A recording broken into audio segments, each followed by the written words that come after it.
Hi, I'm Louise, and today I'm going to be ranking James Cameron's filmography. James Cameron has had an interesting journey as a filmmaker. He started small with Piranha II, where he took over for another director, to creating some of the biggest movies of all time. 3 out of the 5 top highest grossing movies are his films. I like to think of his filmography as sort of in 3 chapters or 3 sections. The beginning period in the 80s and 90s, which was his sci-fi action, emphasis on the action period. This would include films like the Terminator films, Aliens, True Lies, The Abyss, sort of his big action films that made him become the director he is today, that made him famous, essentially. Then I like to think of the next stage of his career as the Titanic period. Basically from Titanic until Avatar, more or less, because he was making documentaries about the deep sea. He was and still really is into deep sea diving and filmography. I would say the next period, which is the one we're currently in, is his Avatar period from 2009 till the present. Cameron is an adventurous filmmaker, not just in the films that he's making, but also in his personal life. He loves deep sea diving. He's done a lot of work in underwater filmmaking and using remotely operated vehicles deep underwater. Much of this work was done during his Titanic period and was motivated by this desire. As someone who loves the ocean and deep sea creatures, but is also super claustrophobic, I really am grateful that he does this so we can get a view into the deep ocean and I don't have to go. There's a couple documentaries I'm going to mention in this ranking where you get to see him planning film shoots in the deep sea. I'm sure these shoots are probably more expensive than anything else he's ever shot. It's absolutely incredible. Another fun thing, considering my last ranking was of Guillermo del Toro, is that James Cameron is good friends with Guillermo del Toro. They had similar interests and met in the early 90s. In 1998, Guillermo del Toro's father was kidnapped by people who demanded a ransom of around $1 million. Cameron heard of this and paid for the negotiator himself and even offered to cover the ransom if necessary, though del Toro's family did end up paying the ransom. And since James Cameron has such a sort of adventure about him, a lot of the films that he's making not only are about adventurous people, but also he's always pushing the limits of film as he makes more films. And we see it in The Abyss, we see it in Titanic and his ability to meld visual effects and practical sets and miniatures, to Avatar taking a, motion capture as we had known it, where you're putting one character in a, physical set, to taking them into a completely digital environment and making it feel completely real. That had not really been a thing until then, and now he's just moving things farther and farther as time goes on. He's always pushing technology forward and wanting to anticipate what could be around the corner, and in doing so sets so many trends of the eras of the films he's been a part in. But he also just so happens to tell stories that identify with people all over the world, enough that his movies make so much money. I thought it would be fun to peruse his filmography and see what I liked and didn't like about it. I am, of course, going to include his documentaries, the theatrically released ones. I love a director who doesn't just direct narrative films, but also documentaries. And honestly, this was a pretty hard ranking to put together. A lot of his movies are pretty equally good as each other, so I knew what the last would be, I knew what my number 1 would be, but everything else kept switching around and moving around, and truly could be in any position for anybody. It's been quite an adventure to watch through these, though not as much of an adventure as Cameron takes in his life. So let's go. Last on my ranking is Piranha II: The Spawning. It feels appropriate putting this here because Cameron doesn't even really consider this a film that he made, but his name is on it, so I'm including it. He even tried to get his name removed from the beginning of the film, but here it is. The result is honestly pretty wild. I mean, it was directed by a few different people. It was kind of a mess to make. It's the sequel to Piranha, which was released in 1978 as sort of a parody of Jaws. It is very silly, and Steven Spielberg even called it the original, not the one that James Cameron did, the best of the Jaws ripoffs. And I think the original is honestly pretty funny. I had seen it before this, But this was, I don't know, the tone was kind of odd. This one has not just a pack of killer piranhas like the first one, but they also fly this time, which is kind of silly. They make an awful lot of noise for flying fish.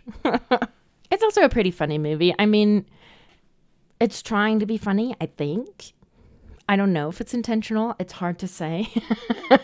It also starts a couple trends for Cameron's filmography. One, the ocean is heavily featured. I felt it appropriate to keep a features the ocean or big body of water counter for James Cameron films. This will inevitably end up counting most of his films, but, we're going to start that counter here.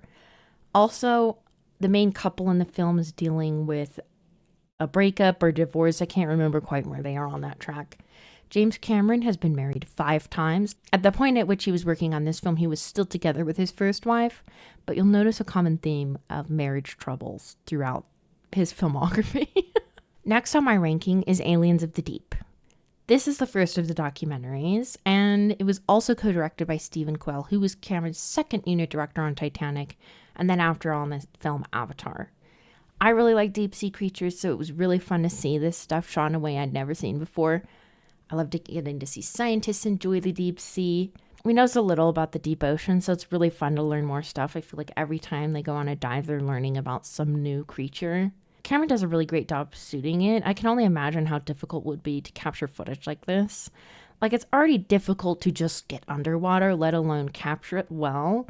And Cameron does a great job figuring out what would look best. I mean, he is a filmmaker, so it makes sense that he would have a good eye for that. And obviously, since they're in the deep ocean, this gets counted to the ocean counter. My only issue, and why this is so low on the ranking, is for some reason, the framing device for this is they're like, we want to try and figure out how to send people into space, so here is what we're going to be doing to practice, essentially. And I just was so not interested in that. Not that I'm not interested in deep sea exploration or anything. I just was like, I just want to see the deep sea creatures, tell me about them, show them to me. I just didn't think it did a great job of balancing both of those things, because it's kind of trying to do both. So the deep sea stuff kind of gets intercut really often with just random stuff about space, which is fine. I just kind of wish that maybe they had split it or something. I don't know. I didn't feel like they really fit well together. Next on my ranking is The Terminator. This isn't a bad film by any means. It created a super iconic character and really sent Arnold Schwarzenegger's career into the stratosphere. And thank goodness he's in some fun stuff. He is such a great part of this movie. I love his sort of mechanical way of walking, and he's just so cool. Cameron does cool really well. I mean, with Linda Hamilton's hair and everything, it's very 80s, but it's, in a really fun way. I really like the idea here that, of course, time travel exists. So, it would make sense that the way that stuff interacts with each other is, people can come from the future to try and prevent things. That makes sense to me logically. And time travel movies are really difficult to pull off. And so the fact that they don't really focus on it, all it is sort of your framing device, I think really works here. Also, the fact by going back in time, Reese makes sure that not only the future happens, but he's the dad of the kid of the, anyway, if you've seen the film, you know what I'm talking about. But just this sort of prophecy-esque thing where it's inevitable that will happen. And by going in the past, they made sure it was going to happen, even though they were trying to prevent it. Anyway, there's a lot going on here and it's hard to balance. But I do think the reason that this is so low is Terminator 2 basically does all of the stuff that works well on here, but better. But this is important because it lays the groundwork. This is also our first film with Bill Paxton, who I'm also going to be running a counter for. He's not a huge part of the movie, but this is the first, but certainly not last time that Bill Paxton and James Cameron are working together. Also, this is the first film on our list with Michael Biehn, who will be showing up quite a bit as well. Next on my ranking is the original Avatar. Now, I'm going to say that basically all the Avatar films in my head are equally as good as each other. I just have small preferences between the three. So they will all be here together and you will see my small, ranking within a ranking essentially here. I remember when it came out, it was really fun seeing how excited people were for this. It was this huge deal. Everybody was like, you have to go.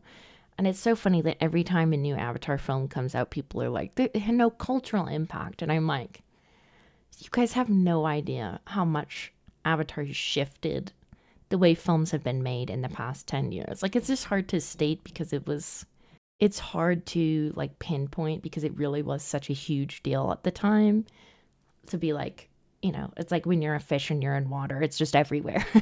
The reason this is the lower of the three is because I think the human stuff is always the weaker part, and there's way more of that than in the other two. So that's mostly why this is here. Zoe is the real star here. I like to pretend that her Oscar win was for this. She really is incredible as Neytiri. She gives a complicated and really difficult performance walking this line of being like emotionally approachable but also alien at the same time. Anyway, she does such a fantastic job. There is so much to look at. It is so beautiful. And it's fun to get Sigourney Weaver in here for a little bit as one of the humans. I think a lot of films trying to replicate the successes of this film forget that like world building is really important. And James Cameron does that really well. I feel like it comes naturally. Like a lot of this movie is just introducing the world of Pandora to us, and it does a really great job of that. Next on my ranking is James Cameron's most recent film, Avatar: Fire and Ash. I did really like this one more than I thought I was going to. It wasn't quite as tight of a script as Way of Water. That's why we haven't talked about it yet. And I wish there were more underwater scenes. That's just a personal preference. But I think it's really great. Sigourney is back, this time as a teenager. I think the choice gets more explored here than it did in the last one, but I still think it's a little strange. But I did enjoy this on the whole. I think a lot of the action set pieces are really interesting and cool. I love the introduction of the Ash people as well as the merchant ships. I think the strongest fight sequence actually is one of the very first ones. As it goes on, I'm kind of, maybe I just was sort of fatigued by the end, but I don't know. I really like that first fight sequence. I think the 3D looks really cool. I'm not normally one to seek that out because it gives me a headache. This still gave me a headache, even though James Cameron claimed that it wouldn't. He was like, it's brain fatigue, not eye fatigue. Anyway, I just happen to get migraines a lot, so it's not entirely surprising. So I try and avoid 3D when I can, but I figured Avatar would be a good film for this, and it looks really beautiful. It really is. All of these films are just really beautiful to look at. They're really unique visually, and it's really fun to see this world created by Cameron and just more what he's trying to explore. But the themes are kind of funny. Like the theme of this one kind of feels like pacifism is bad, which is a little funny to me. I don't know. It's not bad, it's just funny. I also wanted to add to my troubled marriage counter here. Because of the events of the Way of Water, they're definitely struggling, and I think that's very real, and I think that works really well here and adds an interesting dynamic to the story and the relationship. I think that was an inclusion that makes a lot of sense. I also wanted to add to the body of water counter. I know it's not as big of a thing in this one as it is in Way of Water, but water is still pretty significant here. So I wanted to add that. I am curious where the series will go from here, since this is the most recent one. I have to imagine they'll keep making them. Even if James Cameron doesn't direct them, I could see him wanting to do something else, especially after working on Avatar for so long. Next on my ranking is Avatar: Way of Water. This is my favorite of the Avatar films. A lot of the reason for this is because there's so much underwater stuff. I also think it's the tightest of the three. Well, maybe the first one is, but this one does a really great job of expanding the world, and I feel like it does a great job introducing everything. I think the ending is pretty good. I don't know. It just feels the best of the three for me. I don't know. I love that it expanded the family. Like, it wasn't just Jake and Neytiri anymore. They gave them a whole family, and it wasn't all just their biological family too. I love this sort of found family theme that gets carried into the next film. And then, we have Sigourney playing the same characters before. I still think it's a little odd that she's playing a teenager, but whatever. I do love the choice of bringing back the villain of the movie of the first film as a Na'vi is interesting, and how he's kind of a separate character, but kind of the same character. There's a lot of that in this series. So it fits, I think. And the Colonel is really the best part of all of these. And Neytiri, those are my two favorite characters. I think Jake is fine. Next on my ranking is Ghosts of the Abyss, the second of our documentaries on the list. This is another documentary from Cameron's Titanic period, and it is also about the Titanic. One of the cool things about this one is Bill Paxton is sort of narrating the documentary. He gets to go on this adventure. He's out of his element. He's explaining it as someone who's never experienced deep sea diving like this would, and I find that really guides us into what's going on really well. It's a great framing device for the documentary. I also think it's a little funny that they included like reenactments of the sinking after James Cameron had just released Titanic. I guess like rights wise, maybe he couldn't have used the footage that he made. It doesn't look as good because it's for a documentary, and obviously the budget is smaller and most of the budget is going to the deep sea diving part of it. And like, I get why you do that because that's how you do documentaries like this. That's just kind of how it goes. But anyway, it's kind of funny. It's also a little weird watching this post-Ocean Gate after all of that going on, because you're seeing how much work it takes for them to get in the water. And they also have these like little remote-controlled submersibles that get some great footage that they control from outside the ship, you know, and then they go inside the ship and they get some really cool stuff. A quick spoiler warning for this documentary if you do want to watch it. So there's a sequence close to the end of the documentary where they're like, one of the smaller remote controlled submersibles gets stuck, and so they leave it behind and they're like, we're gonna go back and get it. So they do this whole operation to get it. It's this grand adventure. They're able to pull it out from inside the ship. They're so excited. They come up out of the water. Bill Paxton then immediately goes to talk to James Cameron and is like, 9/11 just happened. Which is crazy. Like, of course that's how it would go down, but just wild that James Cameron was at the Titanic while 9/11 was happening. Like, of course he was. But it was definitely surreal. I had a feeling that that was in this documentary, but I wasn't 100% sure because I had seen the clip, you know, just floating around beforehand. But I wasn't sure if it was part of this documentary, but it totally was. So anyway, they do include that. They talk about it a little bit. But yeah, just a wild time. Next on my ranking is True Lies. I watched this for the first time for the ranking, and I really enjoyed it a lot. I love the humor in the whole thing. It's honestly a bit sillier than a lot of Cameron's normal fare, which I loved. I wish he did more stuff like this. Arnold seems way more comfortable here than he did in The Terminator. I mean, he had another like 10 years or so of action films under his belt at this point. We also have a struggling relationship here. We also have a sleazy Bill Paxton who's trying to get with Jamie Lee Curtis. There's just a lot going on in this movie. It kind of feels like 3 movies into one, but it works mostly. I think it's really fun. Also, the action is really quite innovative a lot of the time. Like, there's this whole chase sequence where I just kept being like, no, they're not going to have the horse go in the building. The horse goes in the building. No, they're not going to have the horse go on the elevator. The horse goes on the elevator. Anyway, it's just really fun. It was a delight to watch. It's not anything groundbreaking, but I had a really great time watching it. Next on my ranking is The Abyss. As I said earlier, I love the deep ocean and find it a fascinating setting that I need to see more of. And this has plenty of that. I got to see this a few years ago when they did the 4K re-release in theaters, and it looked really incredible. It was my first time seeing it, and I really loved it. I love the wonder captured in this film. I think a lot of films like this could have taken themselves too seriously, if that makes sense. But it takes itself seriously enough that you're able to be like, wow, that's really incredible that they saw this and got to experience this. And at the center, of course, we have a couple in a troubled marriage. I just think it's funny. We see it a lot. And what's funny about this is at this point in his life, Cameron had divorced his first wife and married the producer for this film, Gail Ann Hurd. She had also produced other films for him like The Terminator and Aliens. Apparently, he based Lindsay on Hurd, which is funny since they got divorced 2 months after this film finished filming. So I guess art imitates life and life imitates it back. I'm also adding another count to our mind counter. He's kind of a crazy mustache in this one. And I loved all of the underwater cinematography. I guess everybody in the film got diving training because you would have to. There's so much of that in this film.